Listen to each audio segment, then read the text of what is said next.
Game of Thrones Season 3, Episode 2 is over and has been for about a year, but we're just getting started because this is Game of Thrones Live on post-show recaps, and now here are the two guys who see more than a three-eyed crow, Rob Cesternino and Josh Wigler. Josh, how are you? I'm good, but you lied. It's not true about me. I can't see shit. That's why I got the glasses. What about in your dreams? In your dreams, though, you I can see everything. I see everything in my dreams. Yeah, I see terrible things in my dreams. We shouldn't. Oh no! It's very dark stuff. All right. Well, Josh and I are back. Day 2 of our 10-day journey to go back and look at Game of Thrones Season 3, all leading up to Game of Thrones Season 4 premiere on Sunday, April 6th. Game of Thrones Live, 10:15 p.m., 7:15 p.m. Pacific. And we're going to talk about everything that happens then, and we're going to talk about everything that happened in this episode as well here as we move along on post-show recaps with our daily recap from Season 3. We've got the chat room going on post-show recaps. The rest of the week, 3 p.m. Eastern, 12 p.m. Pacific. So Wednesday, Thursday, Friday, we will be here. Actually, Josh won't be with us on Friday. Antonio Mazzaro will be joining us on Friday to talk about episode number 5. But the rest of the week, if you want to set your clock, 3 p.m. Eastern, 12 p.m. Pacific. And then, of course, we've got Twitter open, hashtag PS Recaps, and then on YouTube as well at postshowrecaps.com/YouTube if you want to get your comments in. And, Josh, I've got big news. I've just received a raven. Oh, whoa. What did it say? I just received a raven from iTunes. iTunes is sending ravens? They sent me a raven to say that our Game of Thrones podcast is now approved and now on iTunes. So if you want, we're on iTunes. Yes, it happened. It happened. So if you want to catch our Game of Thrones live only podcast and not any of the other shows we're doing on post show recaps, you can subscribe to that at postshowrecaps.com/GOT iTunes, all one word, GOT iTunes, or you can just click the link on the show page for Game of Thrones podcast right here on Post Show Recaps. There you go. That's so exciting. It's exciting. It's all happening. I'm very excited. I did not see that in my dreams. Whoa. All right. Maybe I'm not seeing too much. I don't know. Okay, well, here we go. So Josh and I are going to have our daily watch through to an episode. This was, what's this one? Dark Wings, Dark Words? That's right. Dark Wings, Dark Words. That's what the ravens bring. When you see a raven and it comes with a message, you know it's not going to be pretty. Not to be confused with Darkwing Duck. No, not Darkwing Duck, who is my man. Just as menacing. Yes, definitely. He is the terror that flaps in the night. Yeah, him and Launchpad. Yeah, right. Oh, I love Launchpad. So, all right, so we're going to talk about everything that happened in this episode. And again, much like the first episode, a little more action here, but a lot of setup, a lot of checking in with a lot of the characters that we didn't see in the first episode. We see a couple more, but we check in with Arya for the first time. We check in with what Theon is doing. We get to see Jaime Lannister for the first time in Season 2, so a little bit of catch-up still. Yeah, definitely. And we start with a character that we haven't seen yet this season, Brandon Stark. Yeah, Bran in the dream sequence. Now, Josh, overall, what was your take on Bran's story in Season 3? Bran is an interesting character because there's a lot of potential with him. He's one of the more magically inclined characters, and I'm always fascinated by that stuff. But it moves pretty slow. It doesn't necessarily get to places as quickly as you want him to. But it's still very interesting stuff. I love the green dreams. I love the warging. And the way that this episode begins, I really, really enjoyed.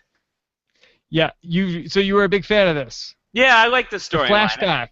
I think it's cool because he gets to It's interesting that this is one of the very rare scenes where you see Starks together. For the most part, the Starks are scattered to the various corners of the Seven Kingdoms and have not been in the same room since basically the second episode of the whole series. So I really liked seeing Bran with his brothers. I liked hearing Ned Stark's voice, and I'm a fan of Jojen and Mira, so I love that they kind of come into the story at this point. Now, are you a fan of them from the book, or are you a fan of them on the TV show? I'm a fan of both. I'm really a fan of them from the book first and foremost, but I do like them on the show too. Yeah, I have to say I was not loving the Jojen in season 3. I'll take Jojen over OSHA any day of the week. Why, you're not an OSHA fan? Not a big OSHA fan. I'm above all of them though, big Hodor fan. Yeah, oh, of course. It goes without saying. What about Rickon? I feel like he gets lost in the shuffle sometimes. What's your take on Rickon? Rickon's great. Rickon's great for the internet jokes. Where's Rickon is one of my favorite internet memes. You should look it up. Yeah, he's just kind of a there character. He's sort of a that guy on this show. Yeah, Doesn't really seem like he needs to be there, but I'm glad he is. It means another direwolf is in the mix, and that always is good. yeah, most underrated Stark, Rickon. Do you think so? Do you think he has the most potential? I don't know about that. Are we sleeping on Rickon? You know, as I was watching the episode last night to get ready for this, a thought crossed my mind of, is Bran gonna be, 6'5" by the time? Is he gonna be taller than Hodor this season?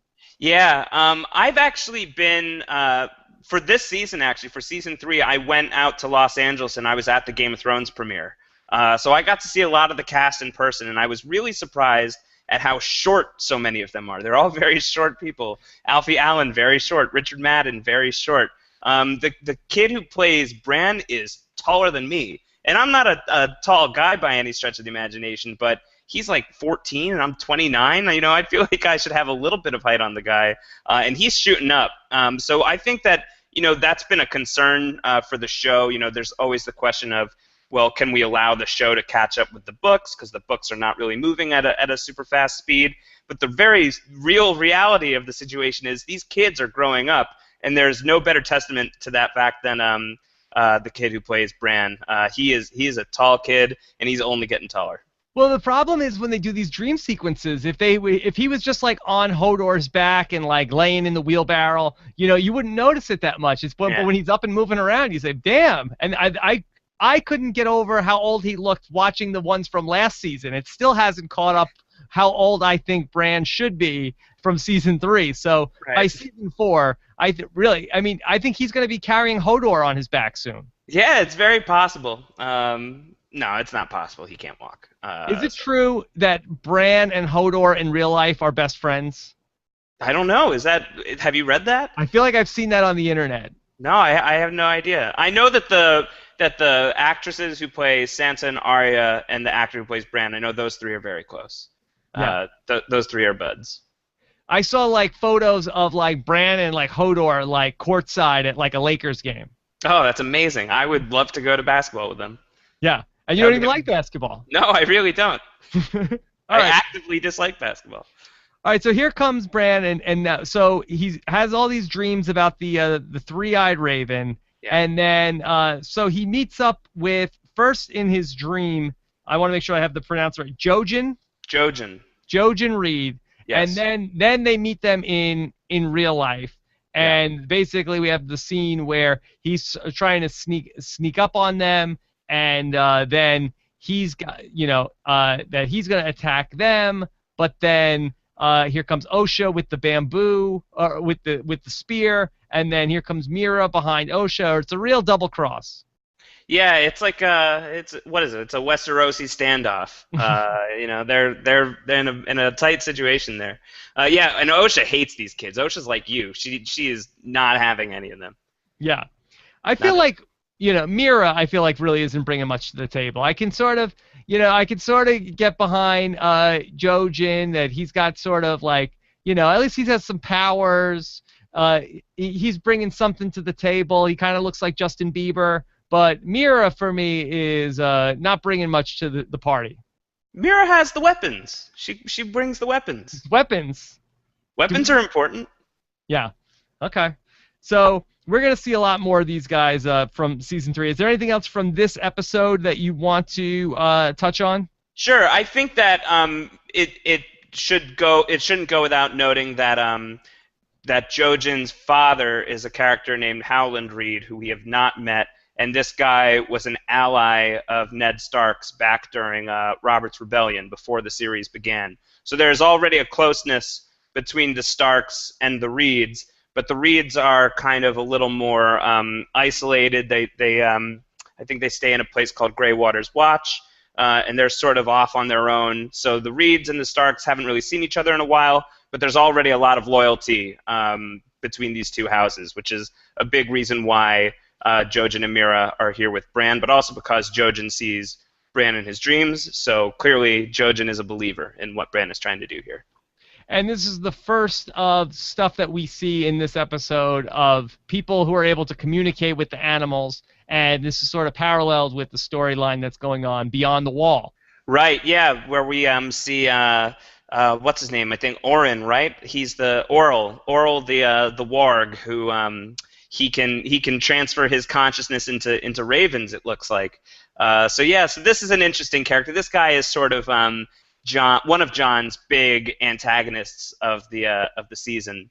But yeah, it's this kind of aspect of the story. You know, magic is starting to come a little more into focus. Obviously, the White Walkers are up and at 'em. There's dragons out east, and now this is, you know, the warging that Bran can do, that this guy Orel can do. This is starting to come more into focus, and you're getting a sense that this is going to be an important part of the world. Now, do you have any issue with the magic in Game of Thrones? Because I've heard people say of the TV show that they didn't like that there started to be magic involved. They liked it when it was more of a pure universe. No, I think that that's the point of the show. I think that the point of the show is everybody is, you know, being very contentious and fighting all of these petty political battles against each other. You know, they're all vying for this crown that ultimately isn't going to mean anything if the White Walkers invade Westeros, and ultimately might not mean anything if there's dragons in the equation that can just burn everything to bits. So I think it's an interesting counterpoint that there are these magical forces that are kind of on the outside of the main internal conflict of the show, which is very human, but I feel like the direction that it's going in is these human conflicts are eventually, these people are going to have to realize, well, while we've been so busy fighting each other, we've neglected these other things that just unilaterally want us dead. So I think it's very important to the show, and I think it's very kind of at the center of the allegory that George R. R. Martin is trying to tell here. Is there something for us to take away from this story, Josh? From the wargs? No, from what George R. R. Martin is trying to tell us? Oh, I don't know. Let's leave that to smarter people than me. I don't know. Maybe he's telling us that we have bigger problems that we should be worried about. Do you think that they're fighting with one another? Do you think that there are zombies in the Arctic? Aliens. Aliens. It's always freaking aliens. Okay. Can't trust aliens. We touched on this beyond the wall, but let's start with Jon Snow. And so why don't you set up what Jon Snow is up to in this episode? Sure. I mean, frankly, there's not too much that's going on with Jon beyond that story. You know, he meets Orel, the skin changer. He has a little bit of a scene with Mance Rayder, who's the leader of the wildlings. He's the king beyond the wall. And Mance asks Jon, was it difficult for you to kill Corn Halfhand? And Jon was like, yeah, it was tough. You know, I kind of respected him. You know, it was what I had to do. And Mance goes, yeah, I know, and if I have to kill you, I'm not going to have any trouble with that, just so you know. So there's kind of just that little bit of tension that's sort of developing between Jon and Mance, where Mance is kind of making it clear that, like, you know, he's willing to give Jon a little bit of rope, but if he has any inkling that Jon Snow is still one of the crows, he's going to cut him down. All right, so let's talk a little bit more about Orel and what he sees. Yeah, he sees the Fist of the First Men, which is where we had left the Night's Watch at the end of Season 2, and he sees lots of dead crows. So now, the Fist of the First Men is a place? Yeah, that's like that kind of big, icy area, this really impressive icy shot from Season 2. That's where they had set up camp. And it's this kind of legendary location beyond the wall where, you know, thousands and thousands and thousands of years before when Men and White Walker had clashed for the first and, at the time, the last time, this was like a very legendary spot in that war. Okay. So it gets an appropriately epic name.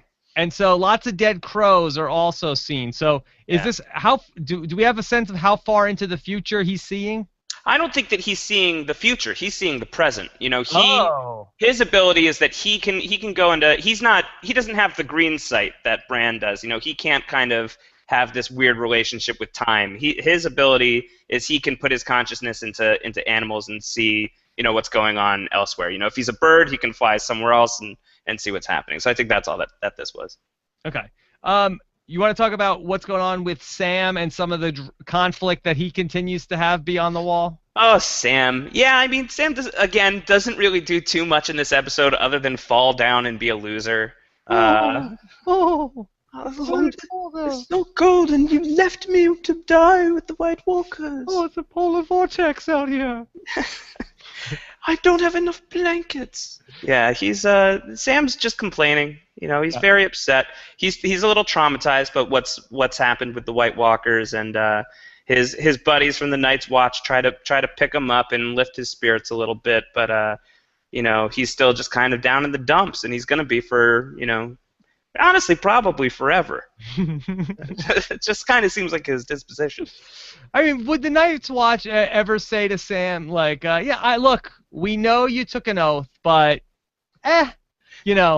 Release Sam? Yeah, why not? Why not? Could they fire him from the Night's Watch? They have to kill him. They'd have to kill you. I don't think that there's firing. I think you live or you die. True to the Game of Thrones motto. But they need all the men they can get. They're only, I think less than 200 people in the Night's Watch these days. So they need all of the warm bodies they can get. And Sam, he really just has to nut up. That's what it comes down to. But there's no office position in the Night's Watch they can use Sam at? That's what he's supposed to be doing. But he is out with this expedition because he is the Ravens guy. That's why when he loses the Ravens, it's literally, you had one job, dude. You had one job, and you screwed it up. All right, so Sam is also the commander tells Sam that he's not allowed to die. He's not allowed to die. Dying's not an option. Yeah. Okay. Well, that should be the law for everybody, isn't it? No. We got to weed some of these people out, Rob. Some people we want that's okay. Yeah, that's fine. Yeah, I don't wish it on anybody, but I kind of do.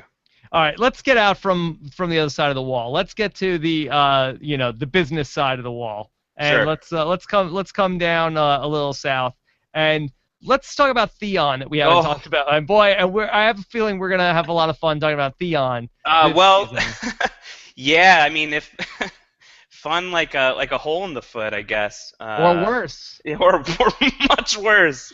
Much worse. Wow. Yeah, Rob, I got to be honest with you. I'm rewatching these episodes, once a day before we get on to talk about the show, and I'm not looking at the Theon stuff. I can't. It's so bad. It's so painful. And not because I think the story is bad necessarily, but it's literally so painful what's happening to this guy. But then I'm tapping away from it. I'm checking my email while I'm listening to it, and it's almost worse.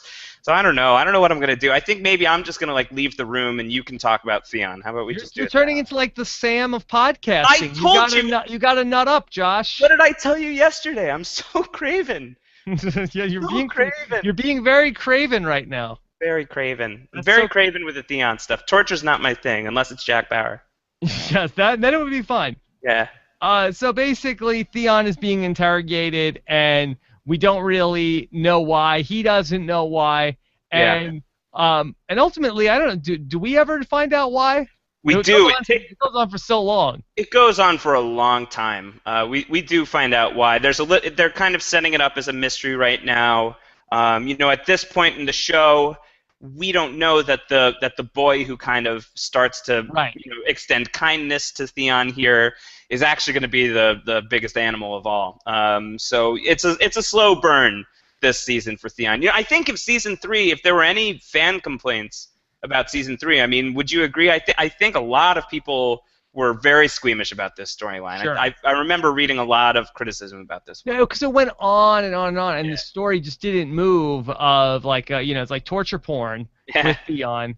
And so of course we find out later in the season it's the bastard of Bolton is the guy who's torturing him, and then his dad is also pretty instrumental in screwing over Robb Stark down the line.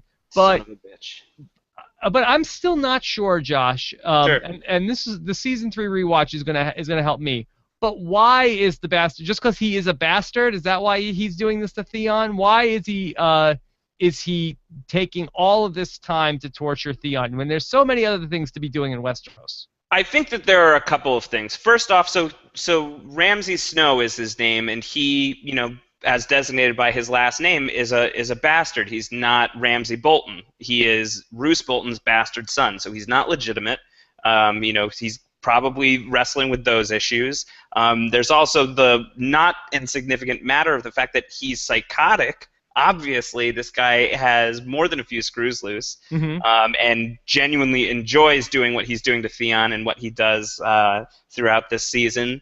But I also think that he thinks in his own way that by being aggressive with the heir to the Iron Islands, which is what Theon is, that he feels like he's helping his father's cause. Because at this point, we don't know that Roose is going to turn on Robb, but I think that the wheels are already starting to turn for the Boltons. So he's acting alone, or was he under orders from his dad to torture Theon? He's probably under orders from his dad to get valuable information out of him and to hold him prisoner, and we're gonna probably do something with him. He's gonna be valuable to us. I don't think he told him to cut his penis off. You don't think that was in the maybe get a raven about that? Maybe you got a PS. I don't know. By the way, it's just a thought. You do your thing, but this is just one thing that came into my mind. This might be cool. Now, correct me if I'm wrong here, but the last we saw Theon at the end of season 2, wasn't he captured by his own people? Well, that's what they make you think, at least. He gets knocked out by one of these guys, but that could have just been because the people he had raided Winterfell with, they weren't really impressed with Theon's leadership. So you could easily see those guys just kind of going mercenary, knocking Theon out and passing him over to Ramsay Bolton for a buck. Okay, so because that's what was confusing to me was that I thought he was captured by people from the Iron Islands, his own people. Yeah. Well, I think that that's also part of what they wanted to do. I think they wanted to confuse you because this story for him this season is it's a little bit of a mystery movie. It's like a horrible, horrible, hostile-inspired mystery movie, but a mystery movie all the same. All right, so let's get away from Theon and let's go out to Robb Stark out in the field, and let's talk about what Robb Stark is up to. You want to set this up? Sure. Robb, him and Talisa, his wife, who a lot of people on and off the show maybe aren't quite the biggest fans of. But a lot of people, like Karstark, thinks that him being married to Talisa is a big mistake, and Roose Bolton thinks him being married to Talisa is a big mistake. But we see in a quick scene here why Robb and Talisa have a thing for each other and why they love each other. But the mood is quickly soured with dark wings and dark words.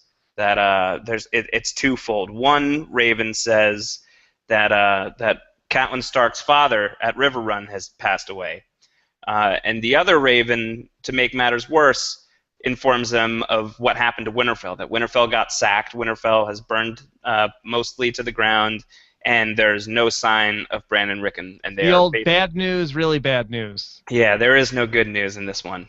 So it's depressing. Catelyn's obviously very distraught.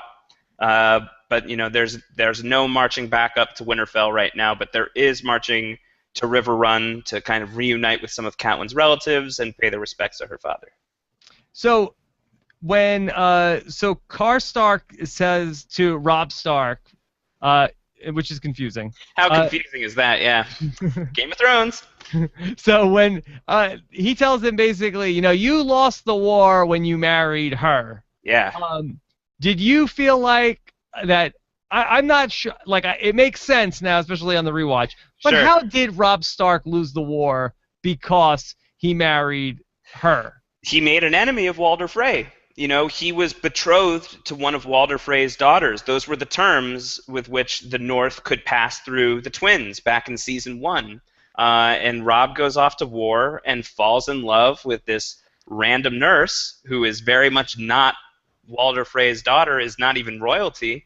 And he screws the deal. And Walder Frey does not take slights lightly. And so in doing that, I think they all know that Walder Frey has a temper, and I don't think that they expected what ends up happening. But I think, there's that aspect to it, and I think there's also, it's just indicative of dicey leadership. This is a guy who can't stay true to his oath and stay true to his pledge. So I think Karstark is, starting to crack and show that he's not exactly on board with the Robb Stark platform. Yeah, bros before hoes. That's Bros really what it comes down to. Okay, Totally. and that makes a lot of sense. Yeah. And now, Josh Leamer in the chat room says, so they say later in the season that Ramsay Bolton's people killed the Iron Islanders as they were trying to leave Winterfell with Theon. That's a detail I didn't remember. Okay. Cool. All right, so so that's how Theon gets transferred from one party to the next. Sounds good. Okay, so and Kat Stark, she tells her story about how she wished Jon Snow was dead and she blames herself for everything. Yeah. Little pity party. That was sad. I felt for her, but I wouldn't go so far as to say this is all her fault, but she should have been nicer to Jon. Yeah. Kat, if you're really gonna blame yourself for anything, I feel like, wishing Jon Snow would get a cold as a baby maybe isn't the thing to sort of point the finger at. Maybe I think you're thinking along the right lines, but I think that there's maybe bigger things that she could think about that she might have screwed up. What do you think is like the biggest thing that Catelyn messed up? Well, the whole Jaime Lannister thing.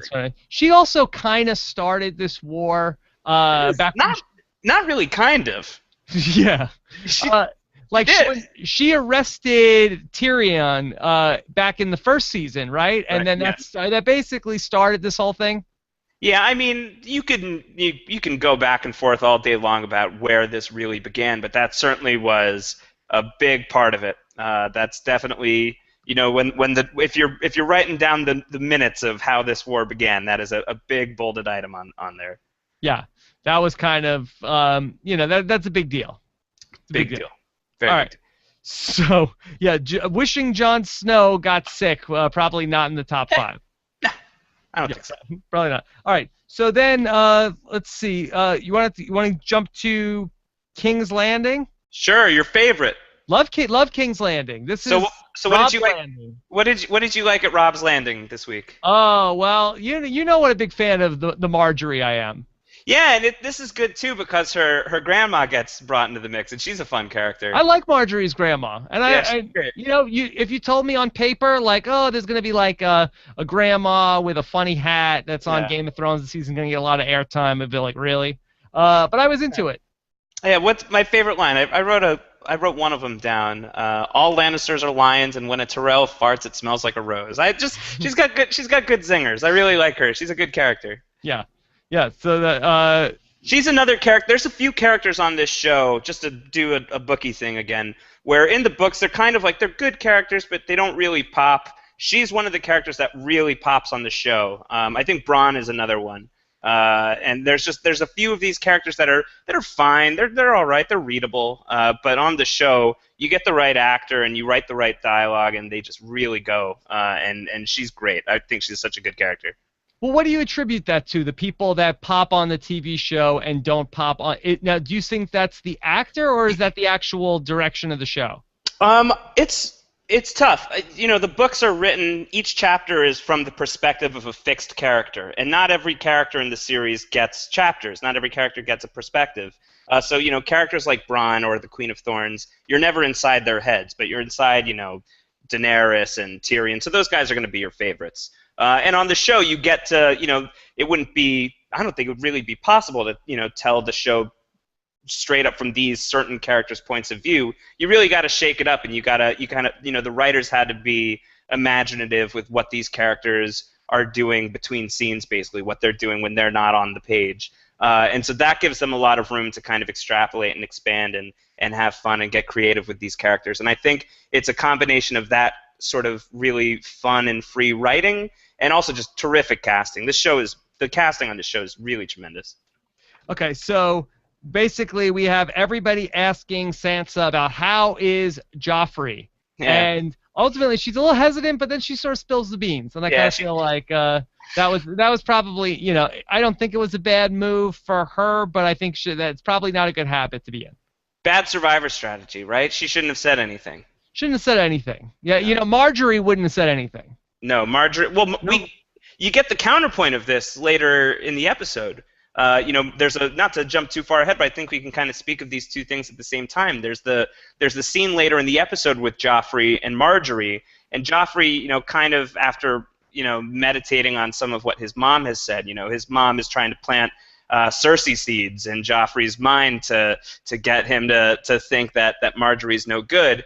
And he rejects it at first, but he starts to think about it more, and he calls Marjorie, and he's like, "Why were you with Renly? Why weren't you with your king? Why weren't you here?" And she plays that scene perfectly. He's agitated too. He's angry, and you don't want, nobody puts baby Joffrey in the corner. It's not a good thing to do. Yeah, that. And plus, he's got the crossbow, and he's annoyed, and Marjorie is fantastic. She is the anti-Sansa. Cool customer, super cool customer. So I think that's a really interesting contrast. But it's a seasoned politician versus a young girl who's really starting to learn these ropes, I think. It's funny because Marjorie even says something along the lines to Joffrey like, "The subtleties of politics are lost on me." No, they aren't. She is a master politician. Yeah, no, that's great. Whenever you get these things that are, basically like the Frank Underwoodisms, and it's like, when you see people who really just are playing the game. Yeah. That's the stuff's the best. That she's like, "Oh, I'm so stupid. I really don't know." Exactly. And then she's like, Renly, he tried to do something to me, and I don't really understand what it was, but there's no way it could have bore children. So it's something that sounded very painful and couldn't possibly result in children. Yeah, like something like being in the back of a Volkswagen. Yeah, let's so to speak. Let's leave it there. Yeah, so, and Joffrey, we find out that Joffrey politically is also very conservative. He says, "I thought about having that sort of perversion outlawed. Punishable by death. Punishable by death, so, no, Prop 8 is going to not be overturned in King's Landing anytime soon. Yeah, it's a sad day for Loras Tyrell. Yes, very sad. Very sad day. Yeah, but who knew? I mean... Joffrey had these political leanings. No, I mean, I'm not surprised. I can't say I'm surprised that that's part of his agenda. Hates everything. But no, I love that scene between Joffrey and Marjorie, and she really gives him a very good explanation, and then she starts to kind of lean into how psychotic he is, and she's like, "Oh, can I go hunting with you sometime? Can I touch your crossbow? Yeah. And do you think I could kill someone? Would you want to see me kill something?" And he's like, "Yeah." And this is what gets Joffrey off. Yeah, you could be standing over here and kill something over there. It's fantastic. What will they think of next? I love that. I love how she's turning, kind of a cowardly act into a virtue. It's so cool. It's a really great scene. She's such a good character. Marjorie, yes. Love the Marjorie. Yeah, big fan of Marjorie. Anti-Sansa. Yeah.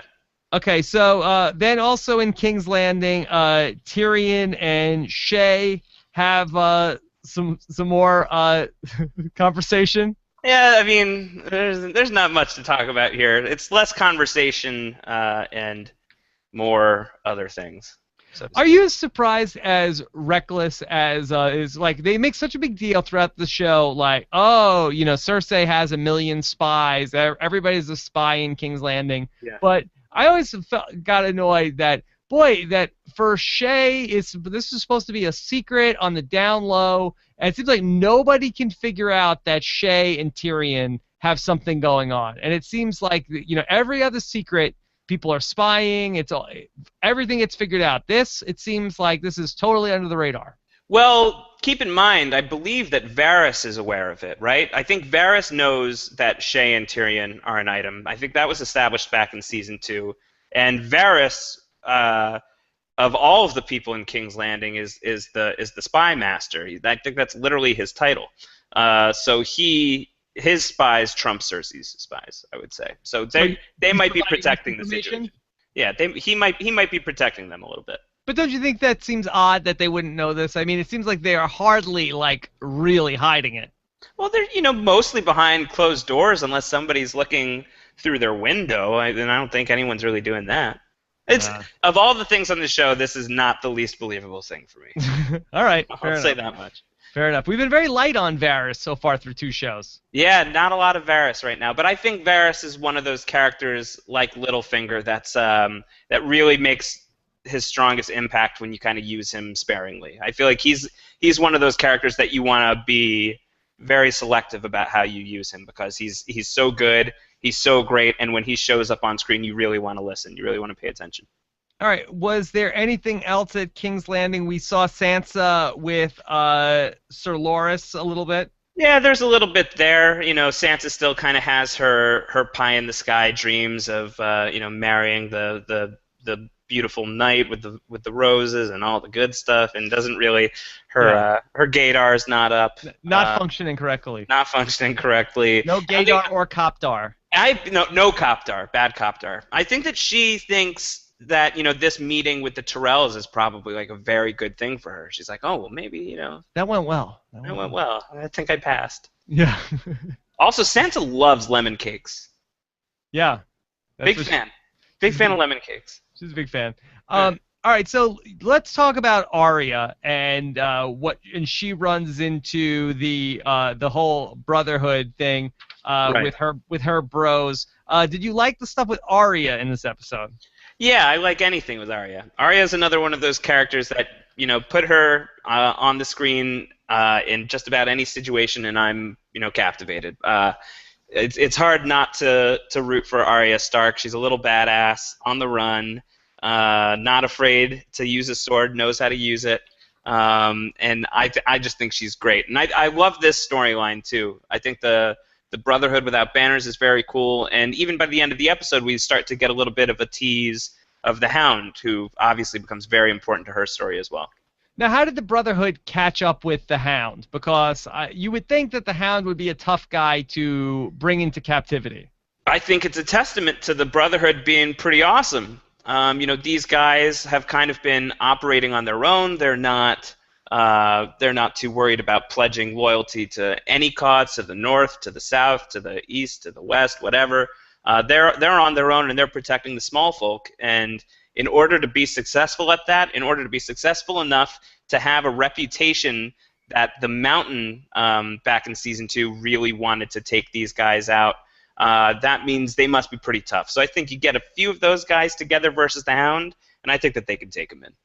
Now, so they bring in the Hound, and basically he is able to spot Arya and outs her and says, "What are you doing with the Stark bitch?" Yeah. Now, I was confused. Why would the Hound call Arya the Stark bitch? I thought the Hound all through Season 2 was so pro Sansa.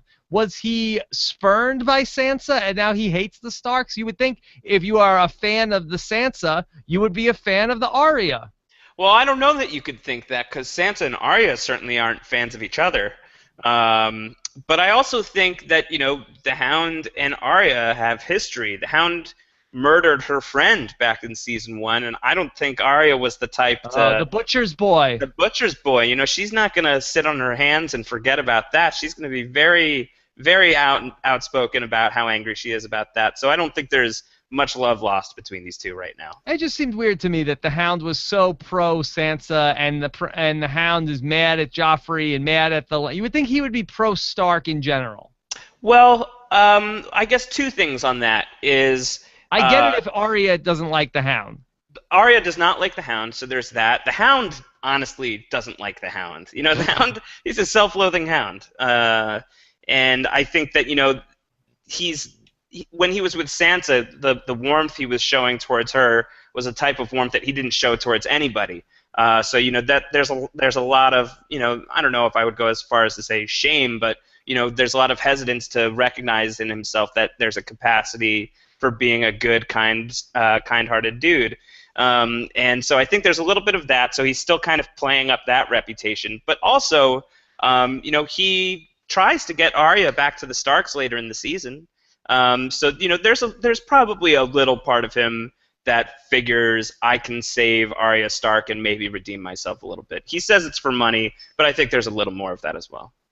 Okay. And then we also have what I felt like was the highlight of the episode, Jamie and Brienne. Yeah. So we see them in the beginning of the episode, and they see a man on a horse. Yeah. And Jamie says, he saw us. You got to kill him. You got to kill him.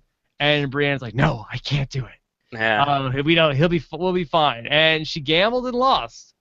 She did. Do you think that's why they get caught at the end of the episode? Oh, I mean, I felt like that was pretty clear. That's why it was set up. I mean, that guy was with them. Oh, I didn't see that guy was with them. Yeah, so it was a bad call, not a good call.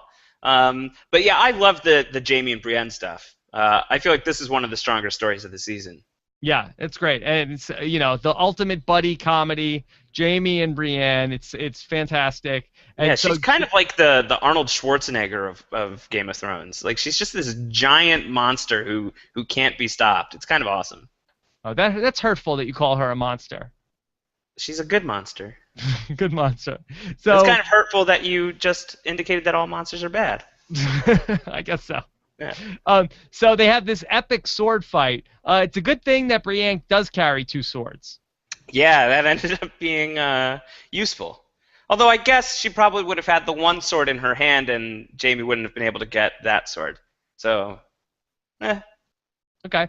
So they have the epic sword fight, and basically now Brienne is able to best Jamie in the duel. Do you think that's more because Jamie has been so disheveled over the last God knows how many months, or do you think it is more a speaking to Brienne's swordsmanship?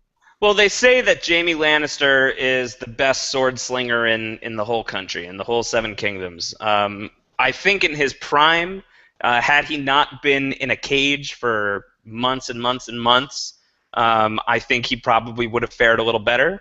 But I also think that it is a testament to how good Brienne is. You know, listen, for all of her faults, she is a good soldier and is a good fighter and has brute strength on her side, and she's not going to be an easy person for even the best knight to take down. So it turns out that then they are spotted by people, and do we know what's this guy's name? This guy's name is Locke. Okay. Not John Locke. Not John Locke. And ironically, it's a different guy that is in a wheelchair and can't get up. Yeah. Right. So that's somebody different. Okay, so here's this guy, and so he says, basically, Jamie says, "Oh, well, I'll pay you whatever you want." He's like, "Well, why would how could I?" What does he say that you? Will he pay? I get my head back because when the king in the north hears that I gave away Jamie Lannister, I'll be he'll have my head. Right, and this guy is he's House Bolton, right? I mean, I don't think that he's Locke Bolton, but he has a Bolton banner. Okay. So once we see next episode, this is another clue that maybe the Boltons aren't the greatest people out there. Yeah, this doesn't end up playing out. So Jamie's gonna really have some second thoughts on that. Boy, I wish I would have pushed harder for Brienne to kill that guy. Yeah, I mean, honestly, pour one out for Jamie Lannister, the sword fighter, right now, because this isn't the last Jamie action scene that we see this season and hopefully going forward, but it's the last time we will see Jamie as a sword fighter fighting at full capacity, I think. Yeah, very sad. It's a tough year for Jamie Lannister, but he grows a lot. He grows a lot. Yeah, it's a learning experience, Rob. Yeah, he's humbled. Why do we fall, Master Bruce? Yeah, I don't. So we can pick ourselves back up. That's right. Yeah. All right. So that's Game of Thrones, season 3, episode 2. You haven't watched episode 3 yet, right? I'm going on the day, so not yet. That'll be tomorrow. So no sneak preview for what's to come. No. Okay. Well, it'll end with one of these guys. Oh yeah, that's coming. Karate chop. That's how it's gonna end, or that's how it starts? That's how it's gonna end. Oh, okay. Here we go. This is from Young Broccoli, who says, Howland Reed was with Ned Stark when Ned went to find his sister Lyanna, only to find out that she died in a bloody bed. Take that as you will. Whoa. Yeah. Yeah, how about that? How about that? That is a true statement. that All right, so I will not comment on. Josh and I will be back at 3 p.m. on Wednesday to talk about Game of Thrones Season 3, Episode 3, and take your questions here live. Hope you guys are enjoying the Game of Thrones rewatch. Also, let us know if you're following along, if you're watching an episode a day to join us on this on this long journey through Westeros. Yes, we're on the King's Road. We're on the King's Road, baby. The King's Rob. That's right. All right, so let us know if you're following along. Subscribe to the Game of Thrones podcast in iTunes at postshowrecaps.com/GOT iTunes, or all of our shows at postshowrecaps.com/iTunes. We love getting the comments from you guys. Also, let us know about the things that we could be doing, especially the things I could be doing to improve this show going forward. Part of the idea is also we want to sort of work all the kinks out here. I know that Josh really knows his stuff. I'm trying to get up to speed here for Season 4, so this could be the best interactive Game of Thrones podcast experience that you could imagine.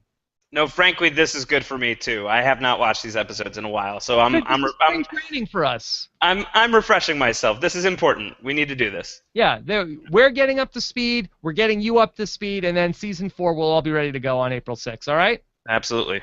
All right. Thanks again, everybody. Love to hear what you have to say in the comments, and we'll talk to you again soon.